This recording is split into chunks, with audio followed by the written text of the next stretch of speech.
بسم اللہ الرحمن الرحیم۔ السلام علیکم۔ سٹوری کارنر میں ایک بار پھر سے خوش آمدید۔ میں ہوں آپ کا میزبان تجمل رمضان۔ آج ہماری سٹوری کا ٹاپک ہے قبرستان کا بھوت۔ شانی نے حسب معمول گھر سے نکلتے نکلتے دیر کر دی۔ ہمیشہ ایسا ہی ہوتا، ماں باپ سمجھا کر تنگ آ گئے، مگر ان کے کان پر جوں تک نہ رینگتی۔ وہ گھر سے نکلا تو سورج ڈھلان پر تھا۔ خالہ کا گھر 2 میل سے کیا کم ہوگا، اوپر سے پشوری چپل بھی تنگ کرنے پر تلی ہوئی تھی۔ خالہ کے گھر پہنچنے تک سورج کی روشنی اتنی کم ہو چکی تھی کہ واپسی کا سفر محال اندھیرے میں ہی طے کرنا پڑتا، اور اندھیرے سے تو شانی کی جان نکلتی تھی۔ خالہ نے تو لاڈلے بھانجے کو ہاتھوں ہاتھ لیا، بہن اور بہنوئی اور دوسروں کا حال چال پوچھا، محبت سے گلے لگایا، شربت پلایا، شانی کی امی کا پیغام وصول کیا اور ادھر ادھر کی باتیں کرنے لگی تو سب ٹھیک ٹھاک تھے، نہ کوئی مسئلہ نہ کوئی وسیلہ تھا۔ خالہ ایک ہی بات کو کئی بار دہرانے کی عادی تھی۔ خالہ میں نے کہا سب ٹھیک ہے۔ شانی نے اس بار کچھ بیزاری سی دکھائی۔ اچھا تو اب پھر کیا پروگرام ہے؟ خالہ نے شاید اس کے لہجے میں اندازہ لگا لیا تھا۔ امجد اور خالو جان نظر نہیں آ رہے؟ شانی ادھر ادھر دیکھ کر پوچھا۔ امجد اس کا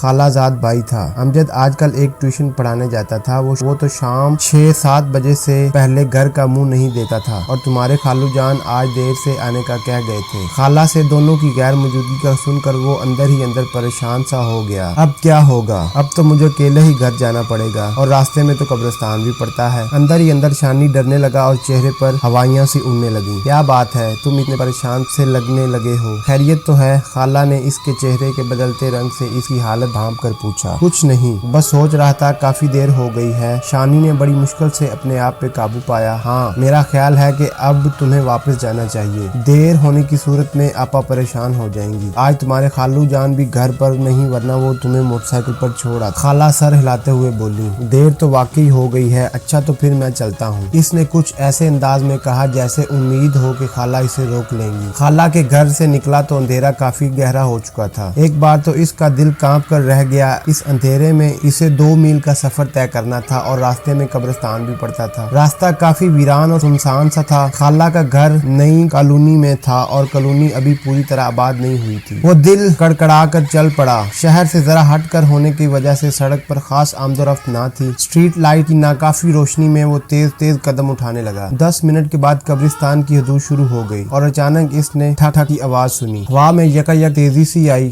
درخت شر شر کی آواز کے ساتھ جھومنے لگے۔ شانی کے قدموں میں آپ تیزی آ گئی، ساتھ ہی ٹھک ٹھک کی آواز بھی آ رہی تھی۔ خوف کے مارے اس کی حالت پتلی ہونے لگی۔ کہیں قبرستان کا بھوت تو نہیں پیچھے لگ گیا؟ اس خیال کا ذہن میں آنا تھا کہ خوف سے اس کے قدم لڑکھڑانے لگے۔ قبرستان کے بھوت کی کہانی ذہن میں چکرانے لگی۔ کئی لوگ اس بات کا دعویٰ کیا تھا کہ انہوں نے قبرستان کا بھوت اپنی آنکھوں سے دیکھا ہے۔ کچھ لوگ قبرستان کے پاس بے ہوش ہونے کی اطلاع بھی ملی تھی۔ اخبار میں ایک باریک آدمی کے پاگل ہونے کی خبر چھپی تھی۔ اس نے دوستوں کے ساتھ مل کر اخبار والوں کا خوب مذاق اڑایا تھا۔ جب کوئی خبر نہیں ملی تو بے پرکی اڑانے لگے تھے۔ آج اسے خبر کی سچائی پر یقین آ گیا تھا۔ وہ اپنی اس عادت کو کوسنے لگا کہ وقت کی قدر نہ کرتے ہوئے اپنے لیے مشکلات پیدا کرتا رہا۔ اگر وقت پر گھر سے نکلا ہوتا تو خالہ کے ہاں پہنچنے اور واپسی کا سفر اختیار کرنے میں دیر نہ ہوتی، اور اب تک گھر میں بیٹھا مزے سے ٹی وی دیکھ رہا ہوتا۔ خیر، میں آئندہ احتیاط کروں گا، خود سے وعدہ کرتے ہوئے اس نے اپنی رفتار اور بڑھانی چاہی تو ٹھک ٹھک ٹھک ٹھک ٹھک ٹھک کی آواز مسلسل اس کا پیچھا کرنے لگی۔ قدم اچانک ہی بھاری ہونے لگے، پیروں نے آگے بڑھنے سے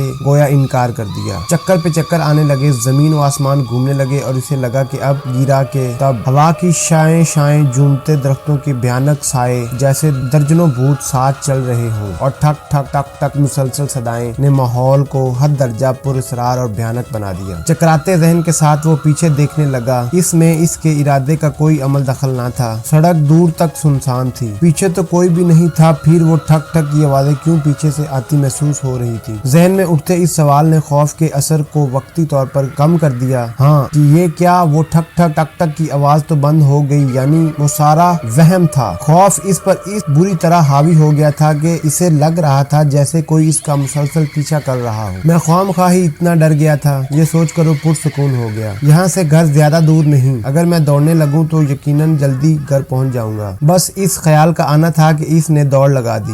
ناک کی سیدھ میں وہ دوڑتا ہی چلا گیا، اور ٹھک ٹھک ٹک ٹک کی آواز پہلے سے تیز ہو گئی۔ اب تو وہ خوف سے اس کی کنگھی بد گئی۔ اس کے دائیں پاؤں کی چپل کب نکل کر پیچھے رہ گئی اسے کچھ پتا نہ چلا۔ اس نے سنبھلنے کی بہت کوشش کی، مگر اب اس کی ہمت جواب دے گئی